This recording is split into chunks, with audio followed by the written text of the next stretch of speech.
Oscars 2023 is here, and I'm coming in with a hot take. Are you ready?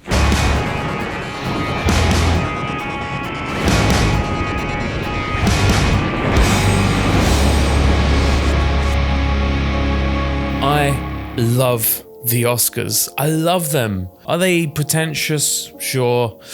A little self-serving. But if you live and breathe cinema like me, then it's just part of the magic. Every sport rewards their athletes, so why shouldn't we give a little bald statue to the elder statesman who's contributed to our childhood memories, or honour the young hotshots bringing a new breed of creativity to the screens? You know, my fondest memories as a kid was staying up way past my bedtime on a school night just to huddle up by a 20-inch TV screen in my bedroom so I could just be part of the Hollywood magic for one night. You know, the majestic music, the scenes from films I was too young to see. I've always wanted to be part of cinema, and for a few hours, this was my chance. This might be one of the toughest years to call in recent memory.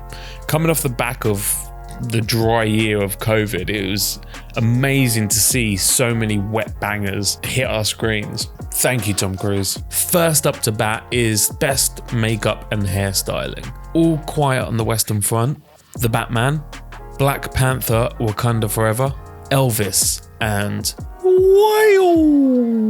The obvious choice feels like Elvis. There was so many stylistic flexes on show, but there's a 600-pound elephant in the room, and that elephant and Brendan Fraser's back must be aching because they held up the whale. That said, Elvis just had a lot more to work with, and they did deliver in every era that the film covered, so we're going to go with Elvis. Best Production Design, All Quiet on the Western Front, Avatar, The Way of Water, Elvis, Babylon, and The Fabelmans. Look, I had my issues with Babylon, but one thing it did exceptionally well is every scene popped off the screen. Chaos going on in the foreground, and in the background, there was so many other stories playing out at the same time. Hollywood loves seeing Hollywood recreated, and I've frankly never seen it done better than Babylon. Babylon gets my freckled thumbs up. Best Sound, All Quiet on the Western Front, Avatar, The Batman, Elvis, and Top Gun Maverick. Within 5 minutes of Top Gun in the cinema, you're feeling the G-force from the jets passing your eardrums.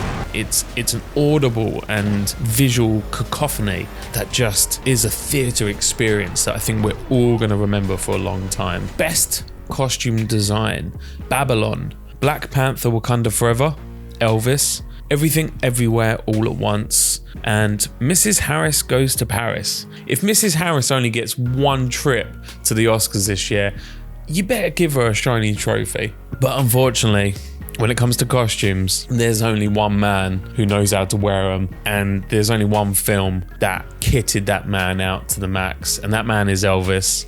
Best Film Editing, The Banshees of Inisherin, Elvis, Everything Everywhere All at Once, Tar, and Top Gun Maverick.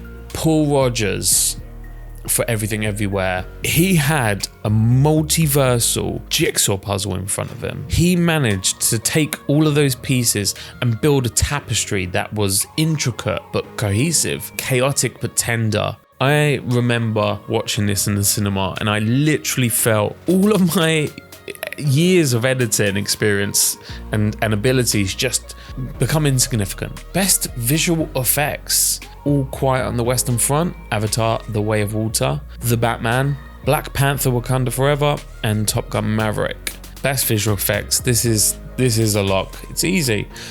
Give it to Mrs. Harris, you cowards. Come on, Mr. Cameron, hop onto the dry land and grab your shiny statue. Avatar's got this locked. Best Cinematography, All Quiet on the Western Front, Bardo, False Chronicle of a Handful of Truths, Elvis, Empire of Light, and Tar. Florian Hofmeister for Tar, he employed some really unique angles and camera movement, heavy on the wide shots, really nice use of negative spaces. Mandy Walker for Elvis, she had a huge mountain to climb. So many eras and so many iconic recreations that any keen eye in the audience would call bullshit if she didn't respect them. Recreating moments but maintaining that cinematic quality and that pushing that narrative forward. And it's the difference between the Live Aid performance in Bohemian Rhapsody, which was a shot-for-shot replication, whereas Elvis took these moments but peppered in its own spice. I'm gonna go with Elvis on this one. Best original score: All Quiet on the Western Front, Babylon, The Banshees of Inisherin, Everything Everywhere All at Once, and The Fabelmans. I do love the subtleties of John Williams' Fabelmans score, which is not something you often get with a John Williams score, especially one paired with frequent collaborator Steven Spielberg. I mean, when those two join together, you are expecting bombastic, and both synchronized. That Fabelmans was a film about nuance and the quiet moments. The score reflected that. When you're up against Babylon, that score knocked my socks off in the cinema. So many different genres, and it felt era specific but also modernized and futuristic almost at times. So my pick is Babylon to take that. Best original song: Applause, Tell It Like a Woman, Hold My Hand, Top Gun Maverick, Natu Natu, RRR, Lift Me Up, Black Panther Wakanda Forever, and This Is a Life, Everything Everywhere All at Once. Are you going to give this to Natu Natu? Of course you are. Best animated feature film: Guillermo del Toro's Pinocchio, Marcel the Shell with Shoes On, Puss in Boots, The Last Wish, The Sea Beast, and Turning Red. Any other year, Marcel the Shell deserves this. But when you are dealing with the technical nightmare that is stop motion and still deliver something as hauntingly beautiful as Pinocchio, Guillermo, enjoy your third Oscar. Best adapted screenplay: All Quiet on the Western Front, Glass Onion, A Knives Out Mystery, Living, Top Gun Maverick, and Women Talking. Glass Onion and Top Gun are the only two films I've seen from this list, and it kind of feels dirty even classing them as adaptations. I haven't had the chance to see Women Talking, but Sarah Polley is the shit, so she can take my simple award. Best original screenplay: The Banshees of Inisherin, Everything Everywhere All at Once, The Fabelmans, Tar, and Triangle of Sadness. Now we are cooking with gas. I adored Martin McDonagh's screenplay for Banshees. I didn't think he could outquirk In Bruges dialogue and hit as emotionally hard as Three Billboards, but he truly feels at the top of his game here. That said, I read Todd Field's production screenplay for Tar, and I think the man is a psychotic genius. It looked like he wrote it on Microsoft Excel with all the cells removed and the formulas active. And then we have My Darling, Everything Everywhere All at Once. I remember in the opening sequence being in awe of how they visually painted a family life that was both chaotic and mundane. And my dumb ape brain just could not fathom and process that level of creativity. But then I read the screenplay. The Daniels wrote a line of scene description. The line was a still life of chaos. It's one thing to create powerful, moving and funny dialogue, but it's another thing to visually paint a film on the page. That is a very hard skill to get right, to perfect, and to master. And they really did that. This is 50-50 for me. I love the Banshee script. I love the Everything Everywhere script. I don't think Banshees is going to be taking home any of the other major awards. I'm going to give Banshees the Best Screenplay Award. Best Director: Martin McDonagh for The Banshees of Inisherin, Daniel Kwan and Daniel Scheinert, I'm sorry for butchering your name, second Daniel, for Everything Everywhere All at Once, Steven Spielberg for The Fabelmans, Todd Field for Tar, and Ruben Östlund for Triangle of Sadness. 2 categories in a row which have been brutal for me to pick, because Spielberg literally put the stamp on legacy with The Fabelmans. He had such a masterful control over the tone and the nuances, and it was elevated because he was coming from a personal place. But we are going up against the Daniels, and that film is a charging bull. Very few, if any, director out there who could tame a beast like that. To do it with such a level of control, with so many moving pieces,